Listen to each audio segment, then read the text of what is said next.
Zaman lockdown kayak gini, buat kalian yang sekolah, kuliah, atau kerja di balik meja, kemungkinan besar sekarang hari-hari kalian dipenuhi dengan berbagai aktivitas online. Mulai dari Zoom meeting, belajar pakai Google Edu, sampai ikutan webinar 1% yang kece badai. Pernah nggak lo ketika harus beraktivitas online nih, tahu-tahu Zoom lo atau Google Meet lo nggak mau nyambung aja gitu? Apa coba yang lo lakuin? Kalau gue, pastinya gue akan mencoba semua kemungkinan yang mungkin aja menyebabkan Zoom gue disconnect, termasuk diantaranya, pertama gue cek dulu nih, apakah yang salah internet gue gitu. Gimana sih cara ngecek apakah internet gue yang salah atau enggak? Ya gue buka browser terus gue browsing gitu. Kalau gue bisa browsing, artinya internet gue aman. Oke, kalau internet aman apalagi nih? Oh mungkin aplikasi Zoom gue error nih. Gue coba deh, gue matiin terus hidupin lagi. Nah kalau masih nggak bisa juga, bisa jadi mungkin server Zoom-nya error. Gue bisa coba nih, chat temen gue pakai WhatsApp, tanya dia bisa connect atau enggak. Nah, dan terus gue mencoba berbagai kemungkinan sampai gue bisa connect lagi dan melanjutkan aktivitas gue. Kalau lo sendiri, lo melakukan proses yang sama nggak ketika lo mengalami masalah yang sama?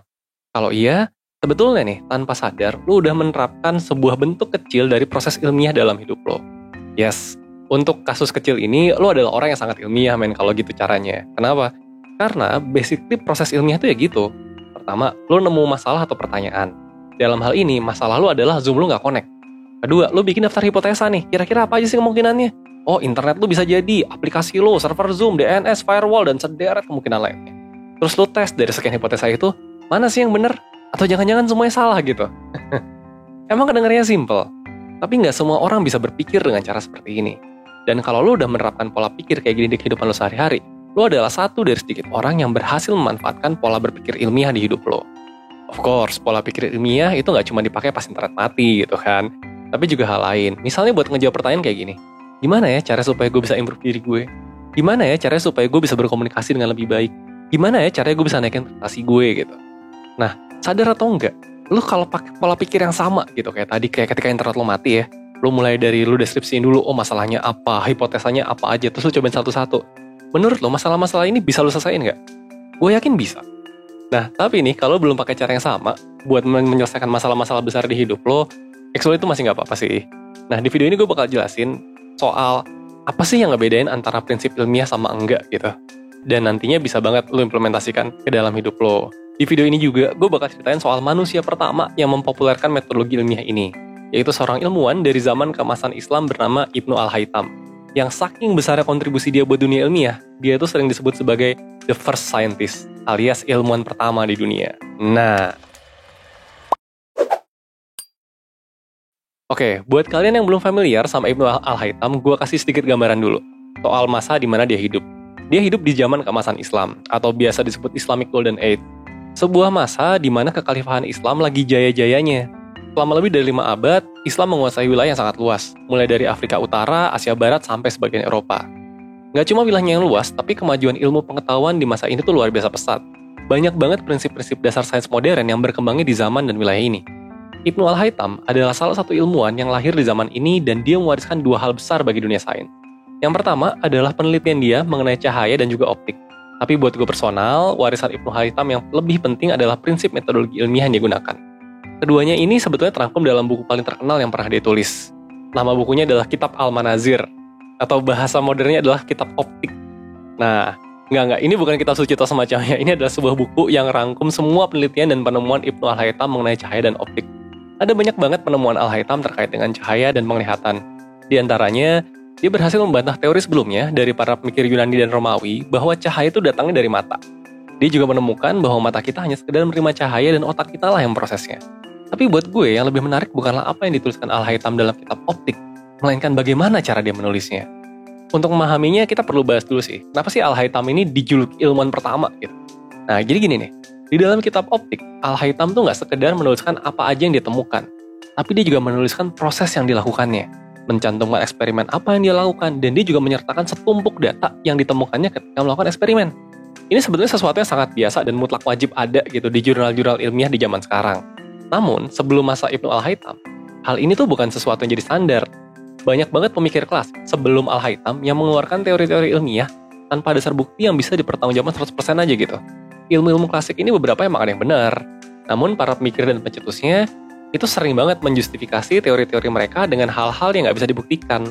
Lantas ya karena mereka adalah mikir besar, ya murid-murid mereka percaya aja gitu dan ngikutin aja gitu apa kata gurunya.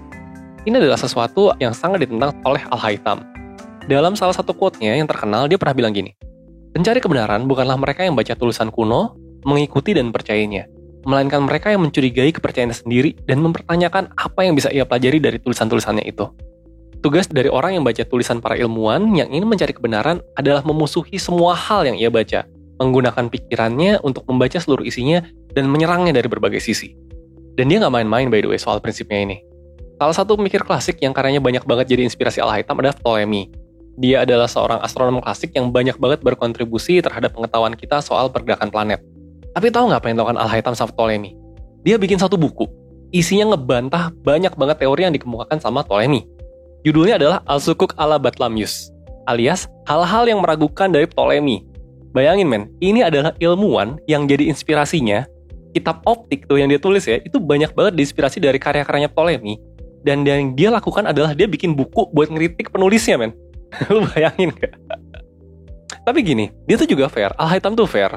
Tadi gue sempat bilang kan, kalau kitab optik sendiri isinya banyak banget. Mulai dari eksperimen yang dilakukan sampai data yang dia punya. Kenapa sih dia ngelakuin itu? Jawabannya simpel. Biar orang bisa membuktikan sendiri teori yang ditulis itu salah atau benar. Secara nggak langsung, Al-Haytham tuh kayak pengen bilang gitu loh ke ilmuwan penerusnya. Jangan percaya apa yang gue bilang, cobain sendiri aja deh nih data penelitian gue cobain sendiri. Nah, kurang lebih gitu deh. Dan kitab optik lantas menjadi salah satu buku paling berpengaruh. Karena nggak cuma berisi pengetahuan yang akurat soal cahaya dan penglihatan di zamannya, tapi juga cara menyajikan sebuah teori ilmiah yang benar. Dan penyajian ini di mana Al-Haytham mengundang orang untuk bebas mengkritiknya, menyajikan data, argumen, dan asumsi yang jelas adalah prinsip ilmiah yang bisa memajukan ilmu pengetahuan bisa jadi semaju sekarang. Lu bayangin gini deh, Al-Haytham itu hidupnya cuma 1000 tahun yang lalu. Dan dalam 1000 tahun, teknologi itu berkembangnya itu luar biasa gitu. Lu bandingin 1000 tahun lalu sama sekarang, itu jauh banget dunia ini. Padahal sebelumnya manusia tuh udah hidup puluhan ribu tahun, ya gitu-gitu aja. Dan 1000 tahun jadi kayak gini gitu. Asalnya dari mana? Asalnya dari sains yang berkembang.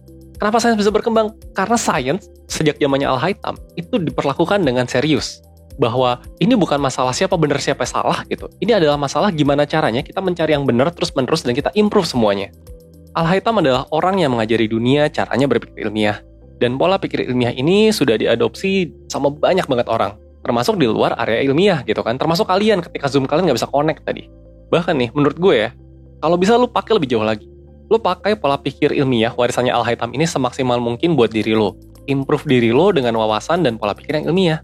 Di mana dapetinnya? Ya di 1% dong. Lu bisa banget nih buka 1%.net dan lihat webinar-webinar 1%. Ini serius by the way. Banyak banget dari kita yang hidupnya nggak maju-maju.